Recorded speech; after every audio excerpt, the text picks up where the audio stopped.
नमस्कार, आकाशवाणी देहरादून से प्रस्तुत हैं प्रादेशिक समाचार। पहले मुख्य समाचार। प्रधानमंत्री नरेंद्र मोदी ने बेंगलुरु में चंद्रयान-3 मिशन की टीम के धैर्य और दृढ़ता को सलाम किया। कहा 23 अगस्त को राष्ट्रीय अंतरिक्ष दिवस के रूप में मनाया जाएगा। मुख्यमंत्री पुष्कर सिंह धामी ने संस्कृत भाषा के संरक्षण और संवर्धन के लिए विस्तृत कार्य योजना तैयार करने के निर्देश दिए हैं। केंद्र सरकार ने प्रधानमंत्री आवास योजना ग्रामीण के तहत राज्य को 33,558 अतिरिक्त आवास आवंटित किए। और प्रधानमंत्री नरेंद्र मोदी कल सुबह 11 बजे आकाशवाणी पर मन की बात कार्यक्रम में देश विदेश के लोगों के साथ अपने विचार साझा करेंगे। दोपहर समाचारों के साथ मैं नीता कांडपाल। अब समाचार विस्तार से। प्रधानमंत्री नरेंद्र मोदी ने आज बेंगलुरु में इसरो के कमांड सेंटर में चंद्रयान-3 मिशन की टीम के धैर्य और दृढ़ता को सलाम किया। इसरो के वैज्ञानिकों को संबोधित करते हुए प्रधानमंत्री भावुक हो गए और उन्हें शुभकामनाएं देते हुए कहा कि भारत चंद्रमा पर है। उन्होंने कहा कि चंद्रमा की सतह पर जिस जगह विक्रम लैंडर और रोवर प्रज्ञान उतरे थे, उसका नाम शिव शक्ति बिंदु रखा जाएगा। पर चंद्रयान-3 का मून लैंडर उतरा है। अब उस पॉइंट को शिव शक्ति के नाम से जाना जाए। शिव में मानवता के कल्याण का संकल्प समाहित है और शक्ति से हमें उन संकल्पों को पूरा करने का सामर्थ्य मिलता है। चंद्रमा का शिव शक्ति पॉइंट हिमालय से कन्याकुमारी से जुड़े होने का बोध कराता है। श्री मोदी ने कहा कि जिस स्थान पर चंद्रयान-2 का लैंडर क्रैश हुआ था, उसे तिरंगा बिंदु के नाम से जाना जाएगा। उन्होंने कहा कि शिव में मानवता के कल्याण का संकल्प समाहित है और शक्ति में हमें उन संकल्पों को पूरा करने का सामर्थ्य मिलता है। उन्होंने कहा कि तिरंगा बिंदु इस बात की याद दिलाएगा कि विफलता किसी चीज का अंत नहीं होती, बल्कि कठिन परिश्रम करने और भविष्य में सफलता का सबक देती है। प्रधानमंत्री ने घोषणा की कि 23 अगस्त को राष्ट्रीय अंतरिक्ष दिवस के रूप में मनाया जाएगा। इस दिन इसरो ने चंद्रयान मिशन ने चंद्रमा के दक्षिणी ध्रुव के निकट उतरकर इतिहास रचा था। प्रधानमंत्री ने यह भी सुझाव दिया कि केंद्र, राज्य सरकारों और विश्वविद्यालयों को सुशासन और समस्याओं के समाधान से संबंधित विषयों पर राष्ट्रीय हैकाथन आयोजित करने चाहिए। उन्होंने माईगोव पोर्टल के माध्यम से चंद्रयान-3 के बारे में राष्ट्रीय क्विज कार्यक्रम की भी घोषणा की। मुख्यमंत्री पुष्कर सिंह धामी ने संस्कृत भाषा के संरक्षण और संवर्धन के लिए विस्तृत कार्य योजना तैयार करने के संबंधित अधिकारियों को निर्देश दिए हैं। संस्कृत भाषा को बढ़ावा देने में विज्ञान और तकनीकी के सहयोग पर बल देते श्री धामी ने कहा कि संस्कृत भाषा कंप्यूटर के लिए भी उपयुक्त मानी गई है। उन्होंने कहा कि संस्कृत को बढ़ावा देने से प्राचीन संस्कृति के संरक्षण के साथ ही संस्कृत भाषा के प्रति युवाओं का रुझान बढ़ेगा। मुख्यमंत्री ने जिला स्तर पर संस्कृत ग्रामों की स्थापना पर भी जोर दिया। बैठक में शिक्षा मंत्री डॉक्टर धन सिंह रावत ने कहा, संस्कृत विद्यालयों के छात्रों को मुख्यमंत्री छात्रवृत्ति योजना का लाभ दिया जाएगा। साथ ही शोध कार्यों के लिए संस्कृत विश्वविद्यालयों के छात्रों को धनराशि उपलब्ध कराई जाएगी। उन्होंने कहा कि प्रदेश के अधिक से अधिक लोगों को संस्कृत शिक्षा का ज्ञान हो, इसके प्रयास किए जाएंगे। उन्होंने कहा कि प्रदेश में भव्य संस्कृत ज्ञान कुंभ का भी आयोजन किया जाएगा। उत्तराखंड लोक सेवा आयोग ने इस वर्ष होने वाली परीक्षाओं का कैलेंडर जारी कर दिया है। ये परीक्षाएं इस महीने की 28 अगस्त से शुरू होंगी। आयोग के सचिव गिरधारी सिंह रावत ने बताया कि इस वर्ष 20 परीक्षाएं आयोजित की जाएंगी। इनमें 2 वर्ग के पदों के लिए कंप्यूटर टाइपिंग और शारीरिक दक्षता को छोड़कर शेष 17 मुख्य परीक्षाएं होंगी। कैलेंडर के अनुसार लेखा परीक्षकों की कंप्यूटर टाइपिंग परीक्षा 28 अगस्त से शुरू होगी।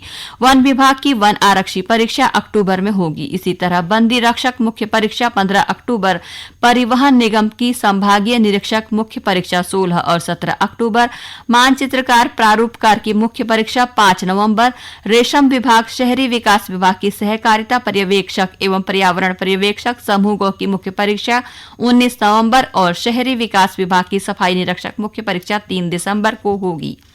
ये समाचार आकाशवाणी के देहरादून केंद्र से प्रसारित किए जा रहे हैं। केंद्र सरकार ने प्रधानमंत्री आवास योजना ग्रामीण के तहत वित्तीय वर्ष 2023-24 के लिए राज्य को 33,588 अतिरिक्त आवास आवंटित किए हैं।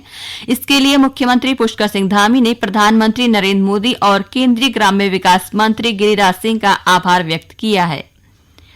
प्रधानमंत्री नरेंद्र मोदी कल सुबह 11 बजे आकाशवाणी पर मन की बात कार्यक्रम में देश विदेश के लोगों के साथ अपने विचार साझा करेंगे।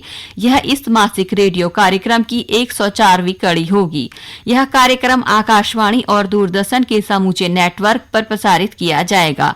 इसके अलावा आकाशवाणी वेबसाइट और news on AIR mobile app पर भी उपलब्ध होगा। दूरदर्शन समाचार, प्रधानमंत्री कार्यालय तथा सूचना और प्रसारण मंत्रालय के YouTube चैनल पर भी मन की बात कार्यक्रम का सीधा प्रसारण किया जाएगा। हिंदी में प्रसारण के तुरंत बाद आकाशवाणी से इस कार्यक्रम का क्षेत्रीय भाषाओं में भी प्रसारण होगा। गौरतलब है कि 3 अक्टूबर 2014 से प्रधानमंत्री नरेंद्र मोदी मन की बात कार्यक्रम के माध्यम से देश के नागरिकों को संबोधित कर रहे हैं। राज्य की सूचना प्रौद्योगिकी विकास एजेंसी को राष्ट्रीय ई-गवर्नेंस पुरस्कार प्रदान किया गया है। इसके लिए मुख्यमंत्री पुष्कर सिंह धामी ने ITDA के निदेशक और अन्य अधिकारियों को शुभकामनाएं दी हैं। श्री धामी ने कहा कि राज्य सरकार के अपनी सरकार ई पोर्टल को राष्ट्रीय स्तर पर पहचान मिलना प्रदेशवासियों के लिए सम्मान की बात है। उन्होंने कहा कि यह पुरस्कार राज्य में ई-गवर्नेंस के क्षेत्र में की जा रही पहल को और गति प्रदान करने में सहायक होगा। गौरतलब है कि इंदौर में आयोजित 26वीं ई-गवर्नेंस कॉन्फ्रेंस में अपनी सरकार पोर्टल को राष्ट्रीय ई-गवर्नेंस अवार्ड 2023 में रजत पदक प्राप्त हुआ है।